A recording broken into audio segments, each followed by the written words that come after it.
It all started in the winter of 2025, right in the heart of downtown Chicago. I was living on the 11th floor of a massive, ultra-modern high-rise. The building was fully locked down, security cameras everywhere, digital key cards for every door. It was the kind of place where neighbors never spoke. Everyone just stayed locked away in their own little worlds. I worked from home as a data analyst for a tech firm, which meant I could go weeks without ever leaving my apartment. I relied entirely on delivery apps like Uber Eats for my food and daily essentials. But in early November, I noticed something small and incredibly unsettling. Every single time I ordered a late-night dinner, specifically after 1 a.m., the delivery driver would drop the bag at my door and vanish before I could even open it. Now, that's normal for contactless delivery, but the creepy part, every single plastic bag arrived with a tiny, perfectly round hole poked through it. It looked exactly as if someone had slid a thick needle, or a tiny probe, deep into the bag before leaving it. At first I blamed the restaurants, but then it started happening to sealed canned goods from the grocery store too. On the night of November 12th at exactly 2:40 a.m., my phone buzzed. Order delivered. I walked toward the door. But the moment my hand touched the handle, I heard a sound from the other side. It wasn't the sound of footsteps walking away. It was heavy, ragged breathing, and the distinct, sickening sound of someone slowly, very slowly, rubbing their back against my wooden apartment door. I took a sharp step back, holding my breath. I crept forward and looked through the peephole. The hallway was pitch black because the smart motion lights were off, but under the pale, flickering glow of the emergency exit sign at the far end, I saw a man's broad back. He was wearing the familiar red delivery jacket, pressed completely flat against my door. His head was tilted back at an unnatural broken angle, and he was whispering something, a fast, rhythmic chant. Suddenly, he spun around, slowly. He wasn't wearing a mask. His face looked completely ordinary, except for his eyes. They were wide, stretched open in a dead, terrifying stare. And right under his nose there was a thin, dried streak of dark blood. He looked directly into the tiny glass of the peephole, straight into my eyes, as if he knew exactly where I was standing. Then, he raised his hand. He pressed his index finger against my doorbell, holding it down. One continuous, unyielding ring that didn't stop for a full, agonizing minute. And as the bell rang through my apartment, my phone vibrated in my shaking hand. It was a text from an unknown number. It read, "The dinner is cold inside, but we are warm out here." The ringing dragged on for a few more agonizing seconds, and then it stopped. I heard the sharp, frantic sound of light footsteps sprinting toward the emergency stairwell. I waited several minutes before cracking the door open just an inch and grabbing the bag. This time, the hole in the plastic was large enough to slide a finger through. Inside the styrofoam burger container, resting right on top of the food, was a small, grease-stained piece of notebook paper. Written in shaking, messy handwriting were the words, "Apartment 1104 is very cozy, especially from the angle of the air vents." Panic hit me like a physical blow. The next morning I went straight down to the building's management office. I demanded the security guard review the hallway footage from the 11th floor. He sat down and rolled back the tape. And when we hit 2:38 a.m., the delivery driver appeared on screen, stepping out of the elevator with my bag. He walked to my door, set it down, and turned to leave. But right before he reached the elevator, the door to the apartment directly across from mine, apartment 1105, swung wide open. Now I knew 1105 belonged to a bedridden elderly man who hadn't left his room in months. But the person who stepped out wasn't him. He was a massive man, wearing filthy, stained medical scrubs. In a flash, he grabbed the delivery driver by the throat with terrifying speed and dragged him violently into apartment 1105, slamming the door shut. Exactly 2 minutes later, The door to 1105 opened again. The massive man stepped out, now wearing the driver's red delivery jacket. He walked straight over to my door and pressed his back flat against it. Exactly what I had seen through the peephole. I froze in my seat, the blood draining from my face. The security guard looked at me, completely pale. We called the police immediately. When SWAT arrived and kicked down the door to 1105, the apartment was entirely empty of furniture, covered in thick layers of dust. The real owner, the old man, was lying in the bathtub. He had been dead for weeks, preserved under heavy layers of industrial salt. But what the police found in the living room made my stomach turn. It was a full surveillance setup, small glowing monitors connected to wireless spy cameras, hidden deep inside the air vents of my apartment. They had been watching me from across the hall for months. They knew when I slept, when I ate, and exactly what I scrolled through on my phone. And the worst part? Hidden behind the drywall, they had hacked a secret tunnel through the shared structural wall, right behind the AC vents, just wide enough for a thin person to slide through. I couldn't stay in that building for another second. I packed a small duffel bag with my ID, laptop, and some basic clothes, leaving all my furniture and belongings behind. I checked into a dingy, low-profile motel on the outskirts of the city using a fake name. I just needed to breathe, to convince myself that the police were hunting them, and that I was finally safe.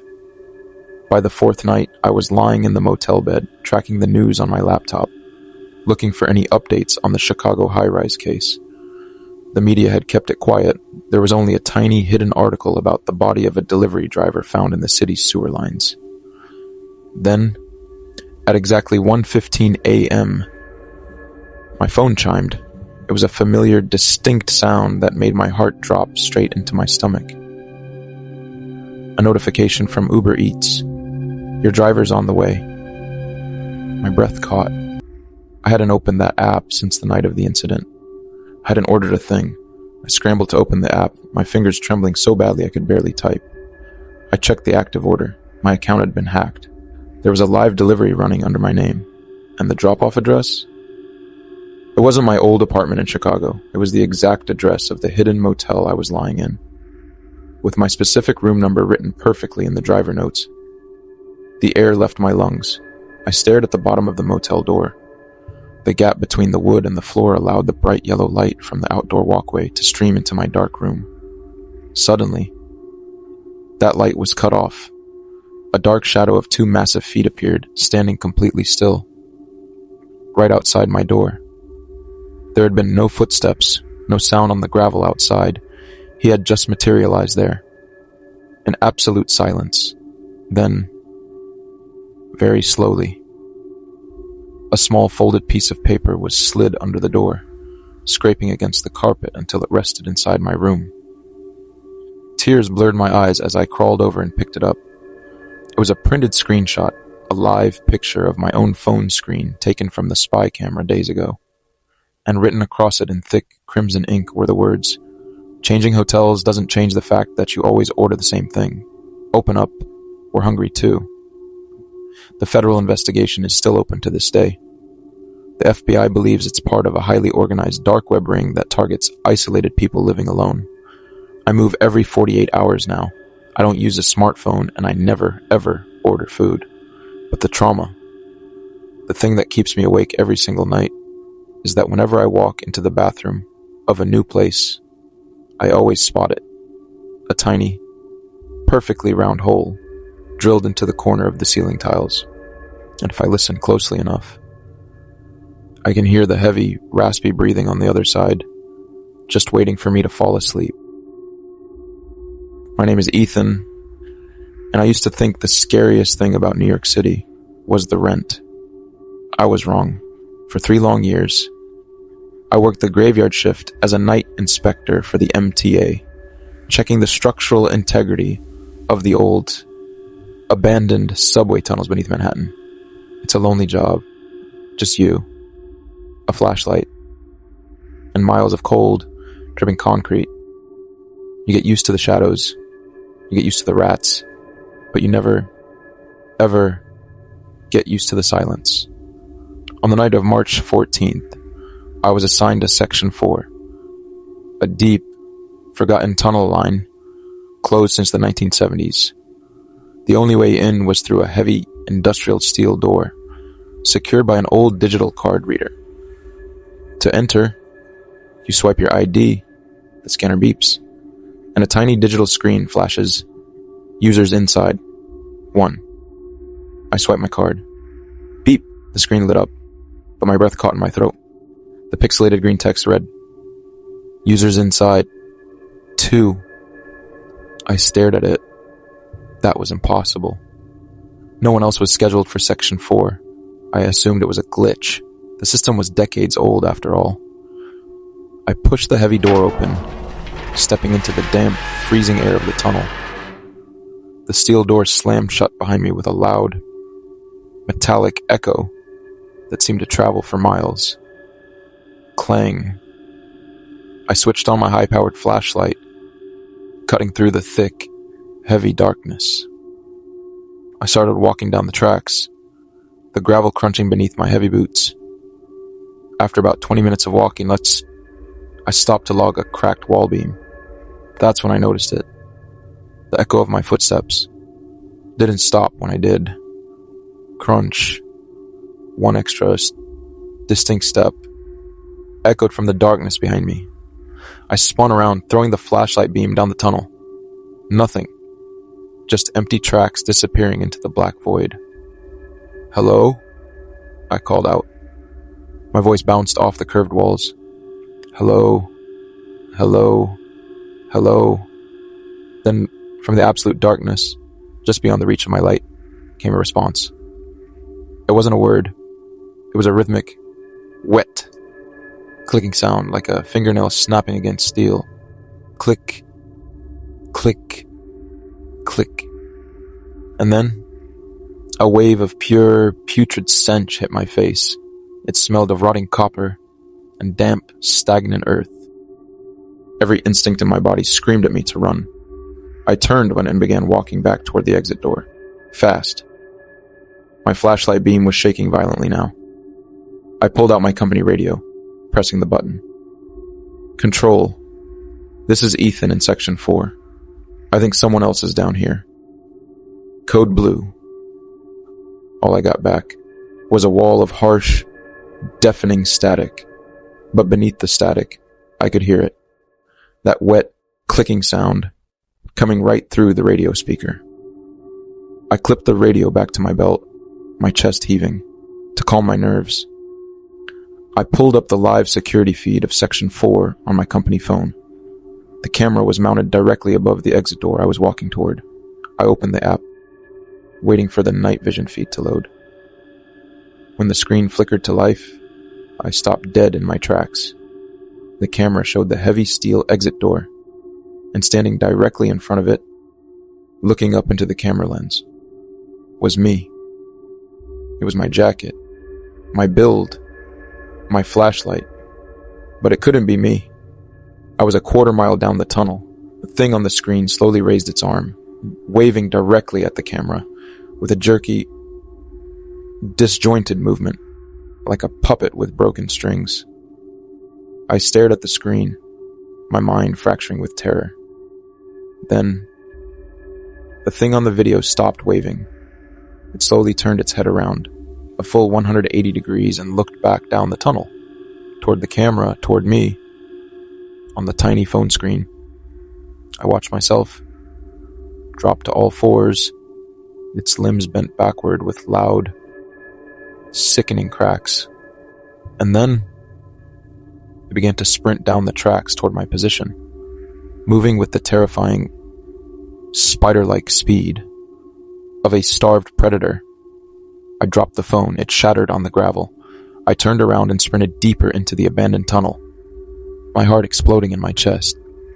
Behind me, the sound echoed through the dark, the terrifyingly fast, heavy thudding of hands and feet, snapping against the wet stones.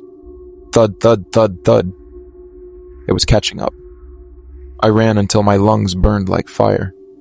Up ahead, I saw a rusty maintenance ladder leading to a street-level grated vent. I scrambled up the iron rungs, gasping for air, not daring to look down. I threw my back against the heavy iron grate, screaming for help into the empty New York street above. Miraculously, 2 police officers patrolling the block heard my screams. They pried the grate open and dragged me out into the cold, sweet night air. I collapsed on the concrete, sobbing, pointing at the dark hole below. The police called for backup and searched Section 4 for hours. They found nothing. No intruder. No monster. Just my shattered phone lying on the tracks. They wrote it off as a severe panic attack, brought on by isolation. I resigned the next morning. It's been a year since that night. I moved out of New York, bought a small house in the quiet suburbs of Ohio, and took a remote desk job. I thought I had escaped the tunnel. I thought I was safe. But 3 days ago, I had to replace the batteries in my house's smart thermostat. To sync it, I had to log into the main security hub app for my home's digital locks, an app I hadn't opened since I moved in. I connected the device, and the screen refreshed, displaying the status of my house. My blood turned to ice. The digital display read, location, main house, active ID cards, 1.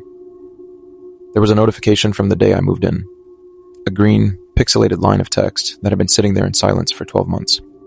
It read, users inside, 2. Last night, I woke up at 3:14 a.m. to a sound coming from the dark vacancy of my crawl space, beneath the floorboards. It wasn't a footstep. It was a wet, rhythmic, clicking sound, right beneath my bed. And as I lay there, frozen in pure horror, my phone on the nightstand lit up with a text from my own number. Thanks for swiping us out. It's so much bigger out here. My name is Liam, and I buy dead people's history. I run a small antique shop in an isolated, foggy town in Oregon. Last month, I went to an estate sale at an old, abandoned farmhouse.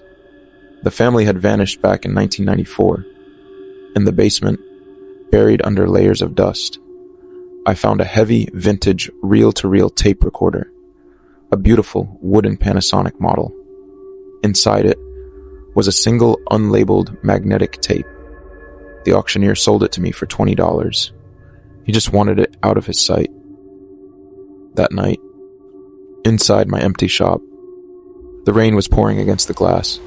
Tap, tap, tap.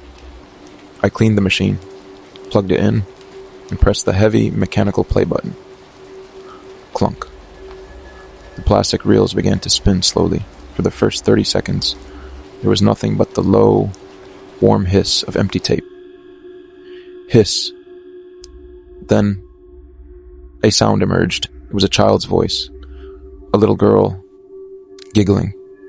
But the laughter was strangely slowed down, distorted. "Daddy," she whispered. "The man on the wall is playing the skin game again." My skin crawled. I reached out to stop the tape, but then a second voice broke through. It was a man, sobbing, breathing heavily. I locked the basement. The man wept into the microphone, but he didn't come through the door. He grew out of the shadows, under the floorboards. Suddenly, a violent, wet, tearing sound echoed from the speakers, like wet cloth being ripped apart. The man let out a blood-curdling shriek that was cut off instantly by a loud mechanical click. The tape went silent. Just the static hiss remaining. Hiss. I sat there, frozen, staring at the spinning reels. That was when I noticed the smell. The smell of old, stagnant blood and wet hair, filling my entire shop. I couldn't sleep that night.